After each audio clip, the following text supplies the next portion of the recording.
So we talked about the abstract definition of a group last time, but when you do abstract math, almost everybody, like 99.999% of all people who do even really abstract math, need lots of examples. So what I'd like to do to start with today is work through a lot of example groups, not prove their groups really, so much as explain why without proving. And then I'm going to give you some things to work on from the book that'll involve working on the Cayley table for the D4 group, but we can work on the D3 one together. So first, let's recall not the entire definition of a group, but just the basic idea. Properties of a group G. So this is not being written as a definition. There's closure, which can be summed up in saying that if you know A and B are in G, that implies their product, A times B, is also in G. We don't put the dot in there typically. We just juxtapose. We put the letters next to each other. That means this abstract multiplication that we're not specifying. For particular examples, it really could be an addition, an ordinary addition or an addition mod n. But in the abstract, we think of it as a multiplication.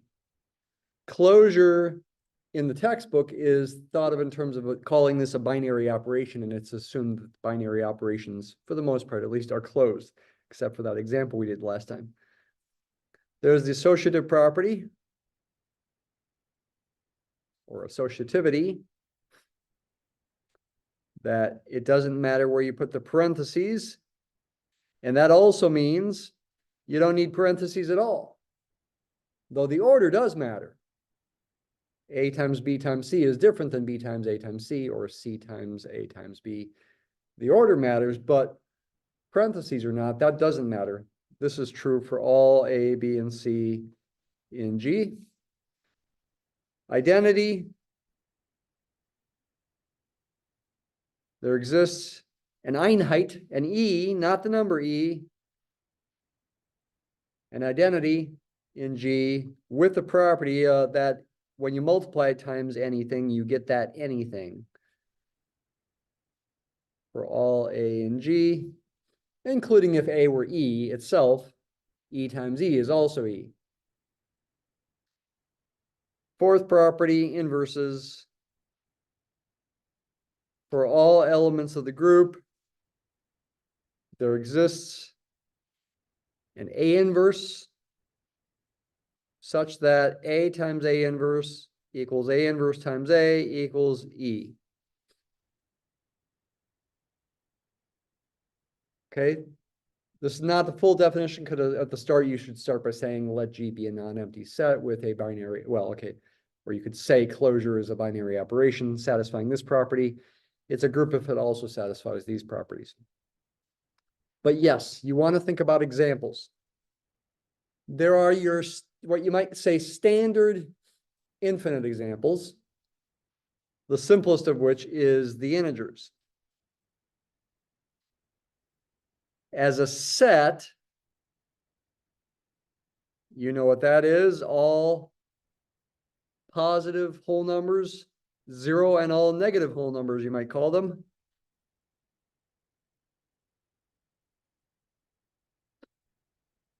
This is a group. And when you talk about the integers as a group, it's even understood, though I'm telling you specifically right now, that the group operation is addition. Under, you could even put the word ordinary in there. Ordinary addition of integers. Put a bullet here by my examples. Not multiplication. Z, the integers, is not a group if your binary operation is multiplication. Why not? Aren't the integers closed under multiplication? Yes, they are. So it satisfies closure. Aren't they associative under multiplication? Isn't this true? Yes, it is. Isn't there an identity? What's the E if I thought of the operation as being multiplication? Go ahead and say it. 1. The number 1 times anything is the other anything. The problem is inverses. The only elements of Z that have multiplicative inverses, where the operation is multiplication, are plus or minus 1. The inverse of 1 is 1. The inverse of -1 is -1. The inverse of 2 is not an integer, right? 2 to the -1 power, where I really do mean -1 power in the usual sense, is 1/2, but that's not an integer. Well, it does hint that the rational numbers, well, almost form a group under multiplication. Not quite, but almost. Question? How does it differ when it's under? Yeah, we'll talk about that right now. Yeah, let's look at why is this a group under ordinary addition? Certainly closure is satisfied. Adding 2 integers, you get another integer. The associative property works under addition. Yes, you know this is true for all A, B, and C in Z. You don't have to prove that. We know that. What's the identity? What's the identity element under addition? It's not 1. 0. Identity equals 0.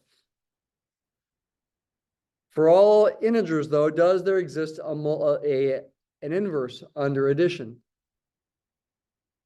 What's the inverse of 2? -2, yeah. It's an additive inverse. We don't use this kind of notation for this particular example when the operation is addition, but the idea is still there. The inverse, for example, of 2 is written as -2, is, well, the number -2. Okay. The additive inverse of 2 is -2, which is indeed an integer, which is in Z. Given A and Z, it's negative, its opposite is also an integer, and that is its additive inverse, A plus -A, or -A plus A equals the additive identity, 0. For all A and Z. Wait a minute. Isn't addition of integers also commutative? Don't I need commutativity? Not in the definition, though many examples satisfy the commutative property, and we call those abelian groups. Z is an abelian group. In fact, Z is abelian because the commutative property is satisfied. A plus B does equal B plus A for all A and B in Z. But since there are some groups that are not abelian, like D4, the symmetries of a square in chapter 1, you don't want to make that part of the definition. Of course, we'd like to consider those to be groups. It makes the theory of groups more interesting, you might say, to allow for non-abelian groups. Abelian groups are simpler in the end, easier to understand. Yes, we can study just abelian groups if we want, and it's relatively easy compared to non-abelian groups. But we'd like to study something that's a little bit more challenging as well, so we want to allow for non-abelian groups, and they're important for applications too. Like when your elements are matrices, that's important for linear algebra. So Z, the integers, is a group under addition, but not under multiplication. Q, the rational numbers, rational numbers, described most simply perhaps as the set of all fractions m over n, with the property that m and n are integers and I'm not dividing by 0. Is this truly the best way to describe the rationals? This is a little side comment. It's actually not the best way to describe the rationals. Because as I'm stating it here, I'm kind of not, well, unless I talk about it, I'm not taking into account the fact that you can reduce fractions. As stating it here, I would have no reason, if I didn't know anything else about fractions, to know that 1/2 and 2/4 are the same.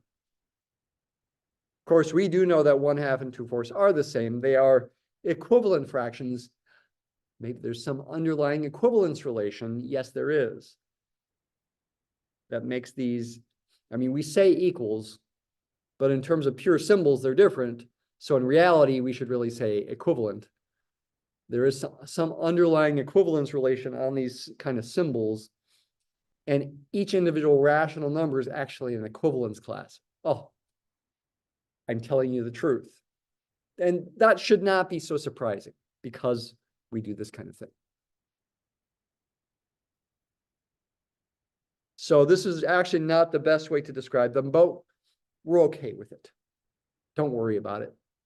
I'm not going to test you on thinking of rational numbers as being equivalence classes, but I wanted to inform you about it. So this is a group under addition as well.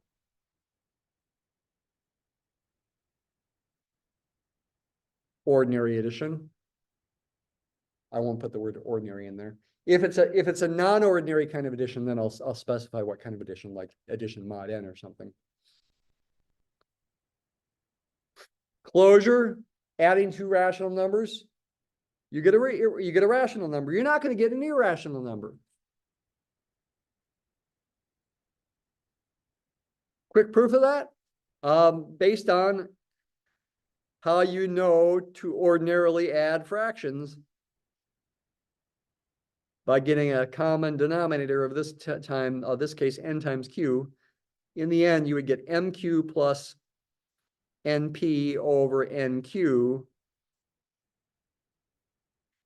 If I'm assuming these two things are rational numbers,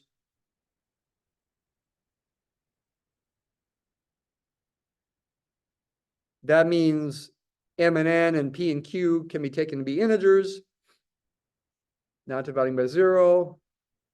Then closure of the integers under both multiplication and addition means this is going to be a rational number. The numerator and denominator will be integers. Also, the fact that both n and q are non-zero means n times q is non-zero. That would be the idea of the proof, assuming you know how to add and multiply integers and you know all those properties.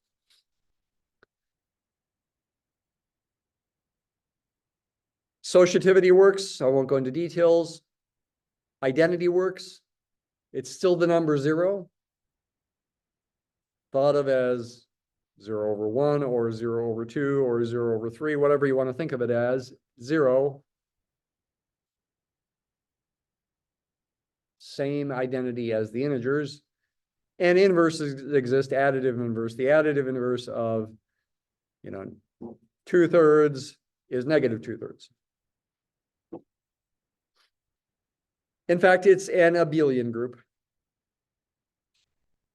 It is commutative as well under ordinary addition. I hinted a few minutes ago that it's almost a group under multiplication. Almost. Multiplicative inverse of a over b is the same as what we learn as a over b to the -1 power is b over a. But there is one possible snag in this equation. What do you think the snag is in this equation that would prevent you from using it? Certainly if b is 0, or if a is 0.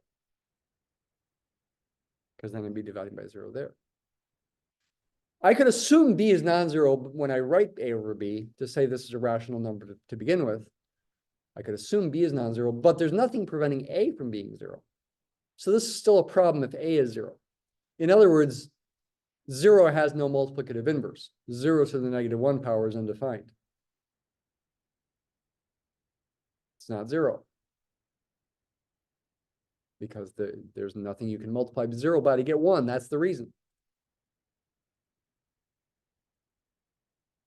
So they don't form a group under multiplication almost, but maybe if we just took 0 out, they would. Yeah, that can be done. Q star, the rationals take away 0 is an abelian group under ordinary multiplication.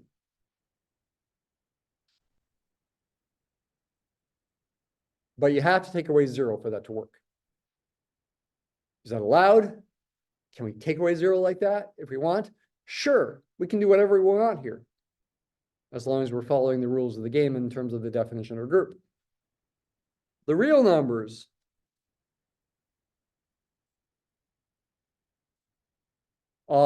intuitively described as all decimals you can possibly create, but that's not really the best definition.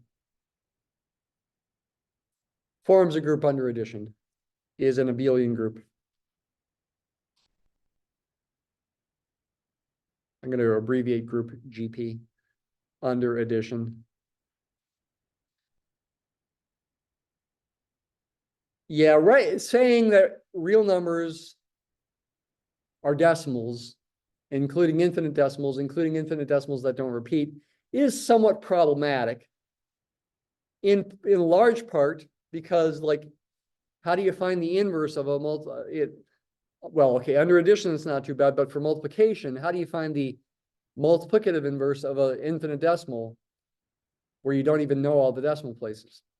You know, how do you do that? So it's not really ideal to describe the real numbers as being all possible decimals that you can make. But again, we're sort of stuck with that at the moment and just trusting it.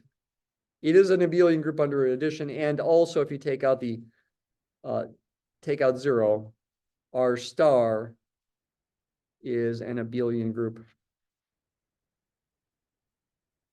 under multiplication. You're essentially just trusting me on this. You can define the real numbers in better ways than decimals. Just saying that they're decimals. You can mathematically construct the real numbers from simpler beginnings like integers, but it's not very pleasant. And if you're going to do it completely rigorously in a course, it'd probably take a month. Well, I mean, depending on how detailed you want to be. So we are mostly happy with just thinking of real numbers intuitively as decimals. In real analysis, you'll approach real numbers axiomatically. You'll just assume these things are true, which is kind of what we're doing here now too. C, the complex numbers, is an abelian group under multiplication of complex numbers. And C star, complex numbers take away 0, is an abelian group under, oh, I meant to do addition here, multiplication here. I'm assuming you know how to add and multiply complex numbers. It is a little bit in the book. If you haven't done that, it's something to get a little bit basic practice on. You can find some basic YouTube videos where they'll show you how to do it. It's not difficult. You treat division's a little trickier, but additions, multiplication is pretty straightforward. You treat the a plus bi as a polynomial in I, where I squared is -1 to simplify. Okay. This might make you think, what we've seen so far here, that all infinite groups with infinitely many elements are abelian. Seems to be the case. That's not true. Just seems that way. There's something called the quaternions, for one thing, that's not abelian under multiplication if I take away 0. I don't want to get into details about what the quaternions are. Maybe you've heard of them. There are groups of matrices under multiplication that do not form, that are infinite groups that are not abelian. That might be worth mentioning right now. GL2, say R, stands for something called the general linear group of 2x2 matrices with entries in R, the real numbers. As a set, it's all 2x2 matrices you can make where the A, B, C, and D are real numbers, with one more condition. Not any such matrix works. Not any such matrix is in the general linear group of 2x2 matrices with entries in R. But you also want to make sure the determinant of the matrix is non-zero. This is a group, is a non-abelian group. Emphasis on the word non. It's also infinite. There's infinitely many choices for A, B, C, and D. Under ordinary matrix multiplication, as in linear algebra.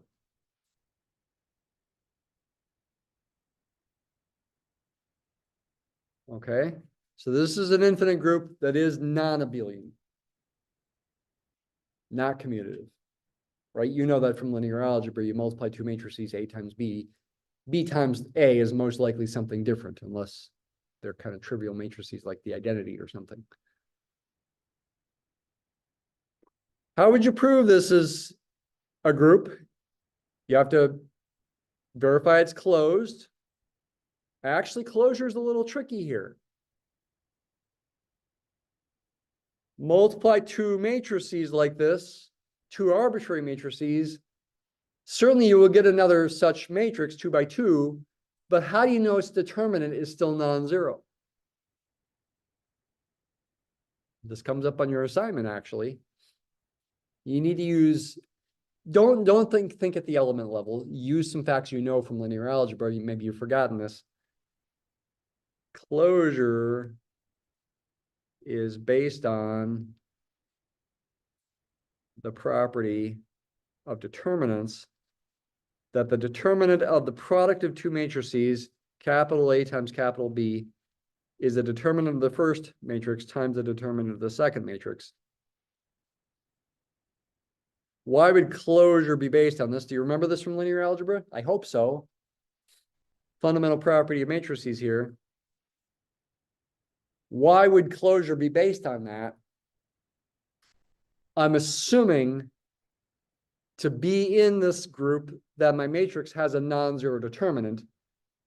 So A and B would be assumed to have non-zero determinants. These determinants would be non-zero.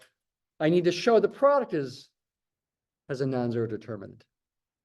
Ah, this does it for you. The determinant of A times B is the determinant of A times the determinant of B, neither of which is zero, therefore their product is non-zero. Done. Use this kind of property to do it. And yes, this comes up on your homework. Not quite the same way that I'm saying here, but use this property. Don't deal with a bunch of entries of matrices. I mean, you could, it's just much more pleasant to do this, and you may do that. Does every such matrix in here have an inverse? If A equals A, B, C, D, what is its multiplicative inverse? You know from linear algebra, I hope you remember that it's 1 over the determinant times a new matrix obtained for the original 2 by 2 matrix by swapping the entries on the main diagonal and negating the entries on the off diagonal. Remember that? And that's why we need the determinant to be non-zero for the multiplicative inverse to exist. So we're not dividing by zero there.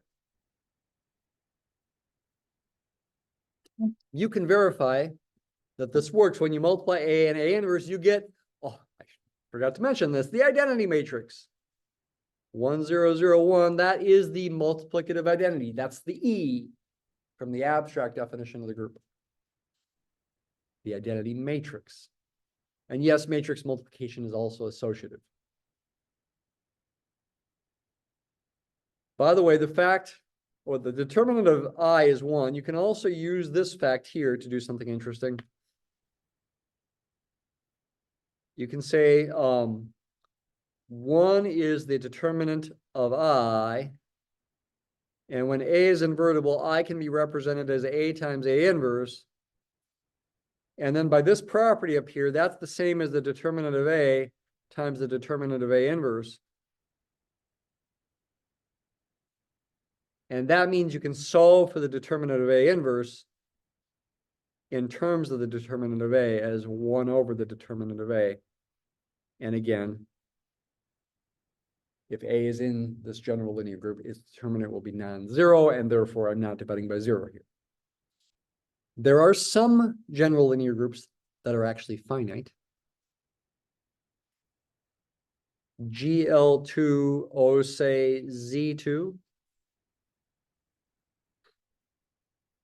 That's the general linear group of all 2 by 2 matrices with entries from Z2. What is Z2? As a set, it contains just 0 and 1. All 2 by 2 matrices containing 0 and 1 and having a non-zero determinant does not include the 0 matrix. The 0 matrix is not in there. The identity is 1, 0, 0, 1. Entries are just going to be 0 or 1. This matrix is in there. Can I think of some others? Any matrix with just 1, 1, and all the other zeros is going to have a 0 determinant. So those are ruled out. I got to have at least 2 1s.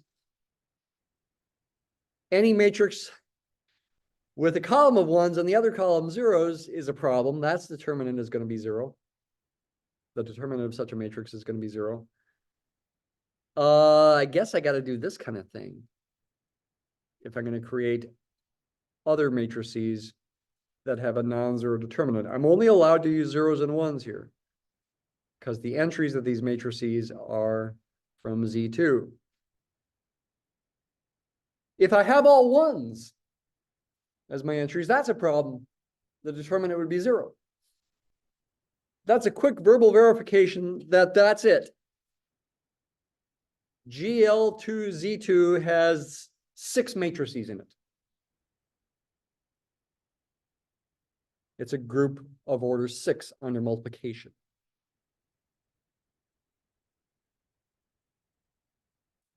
I said the word order.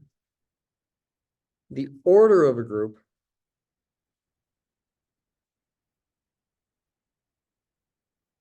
G equals the number of elements in the group if the group is finite, if G has finitely many elements.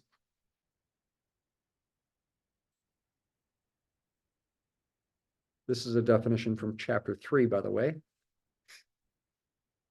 And if the group has infinitely many elements, we say it has infinite order.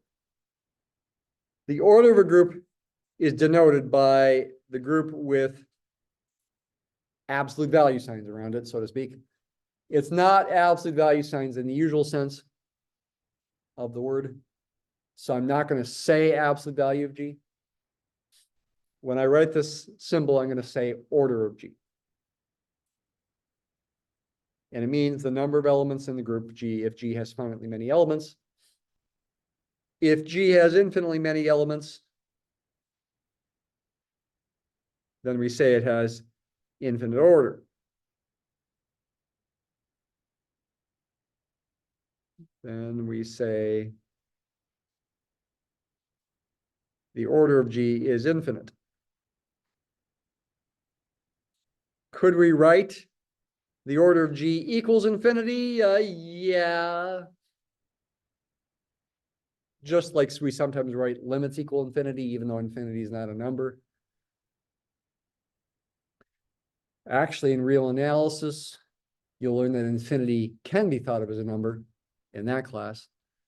But the really weird thing is that there are different sizes of infinity, different kinds of infinity that are different numerical infinities. They're called cardinal numbers, infinite cardinal numbers, and yeah, we're not going to get into that here, but you'll learn a little bit about it in real analysis. Except for this example, all the examples I've talked about so far today have been infinite. We mostly deal with finite groups in here, though. So let's talk about some finite groups. The simplest finite group for us is going to be Zn. We already talked about this last week. As a set, it's the first n integers starting with 0. I've always emphasized that last week. 0, 1, 2, 3, through not n, but n minus 1. If I start at 0 and I want to have n elements, I better stop at n minus 1. This is an abelian group under not ordinary addition, but addition mod n.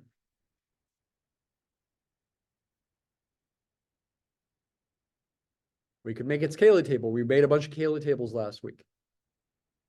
That's fun to a degree, but all of a sudden, you know, you get to a certain point where you're like, okay, I'm tired of making Cayley tables.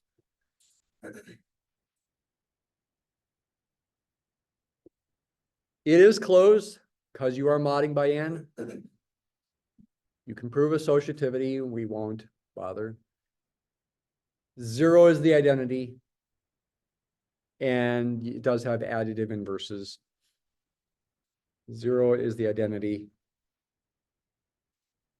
Every element's got an additive inverse. For example, what's the additive inverse of -1? It's actually n minus 1. Why? Because 1 plus n minus 1 is, of course, under ordinary addition equal to n, but n mod n is 0. What's the additive inverse of -2? It's n minus 2. Why? 2 plus n minus 2 is n under ordinary addition, but we're modding by n. Mod n is 0, etc. What's the order of this group? The order of this group is n. It is your, turns out, simplest kind of group of order n. If n is 5,000, Z 5,000 is the simplest group of order 5,000. Sometimes it's the only group of that order up to isomorphism. In fact, I'll tell you right now, if n is a prime, 2, 3, 5, 7, 11, 13, 17, 19, forgetting 23, etc. If n is prime, it will be the only group of that order up to isomorphism. Any other group will have the same form. Any other group of that order will have the same form. If you make its Cayley table in a certain way, you'll see the patterns are the same. Another group involving modular arithmetic is called UN, U of n, or just UN for short. UN, if you had to give a name to it, you'd call it the group of units in Zn under multiplication mod n. This is a group. It's an abelian group. This is an abelian group under multiplication mod n. But what is it? What are its elements? For an arbitrary n, it's hard to write them down. They are, it can be described as a set, is the set of all positive integers less than n that are relatively prime to n. Relatively prime. Set of all positive integers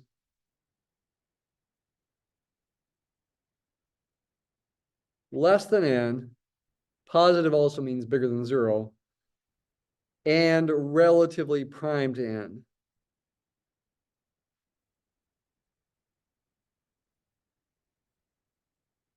So an arbitrary m in the set 1, 2, 3 through n minus 1 is in un if and only if the GCD of m and n equals 1. By the way, in the lectures, I try to emphasize the GCD is a linear combination theorem a lot. We haven't had time to do that here in class, but that's certainly a very important theorem. One of your homeworks last week was what the one I gave you the hint about. GCD is a linear combination theorem is a very important theorem to know and be able to use on proofs. Haven't emphasized it in class because we've emphasized other things, but I have in the lectures. It's in the reading, came up on the homework. It's something you should know and be able to use. So you can't really list them out. It's hard to describe what they are. What's the order of this? How many elements are in it?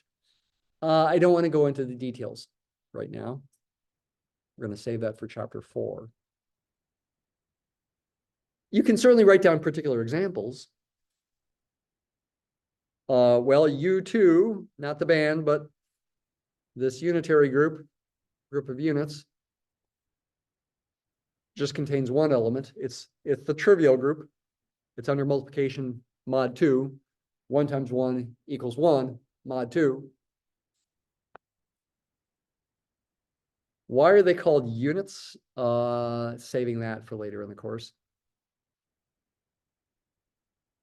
What's U3? Positive integers less than 3 that are relatively prime to 3.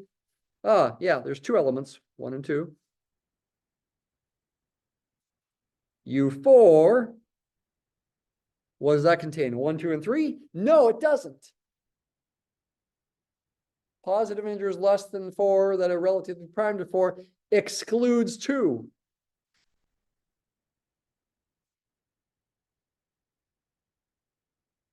U5 doesn't exclude 2. It doesn't exclude anything else that's positive and less than it. U6, got to exclude 2, got to exclude 3, right? Those are relatively prime to 6, or not, excuse me, not relatively prime to 6. Got to exclude 4 as well. 4 and 6 are not relatively prime. I guess it's back to just 2 elements, 1 and 5. U7 is 7 is prime. Oh, there's a pattern here with prime numbers, it seems. You got more elements because it's prime. So why did you have to exclude 6 or 4 and then U6? 2, 3, and 4 are all not relatively prime to 6. The GCD of 2 and 6 is 2. The GCD of 3 and 6 is 3. The GCD of 4 and 6 is 2. Yeah. U8. What's relatively prime to 8? 1, 3, 5, and 7. Nothing even. U9. What's relatively prime to 9? Anything not a multiple of 3. 1, 2, 4, 5, 7, 8. Oh, this is fun. U10. Anything that's not relative, exclude anything that's a multiple of 2, even, or a multiple of 5, in particular 5. So 1, 3, 7, and 9 are the only things in there. U11 will include everything from 1 to 10.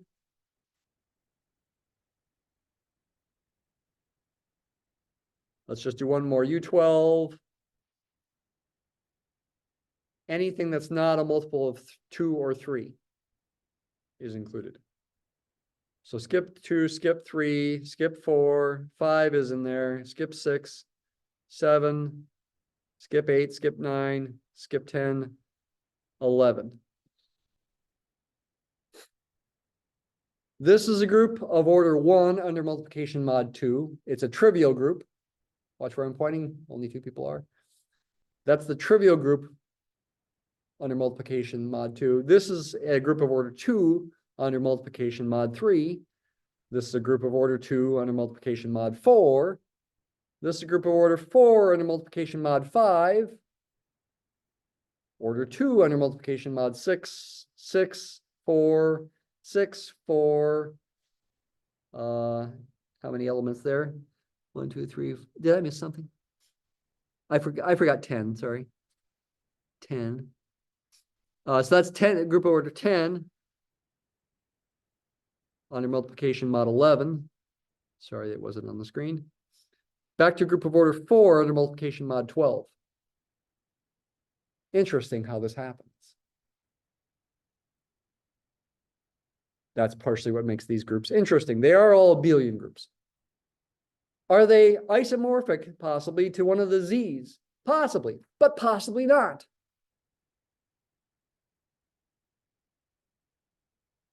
Are they isomorphic to these kinds of things?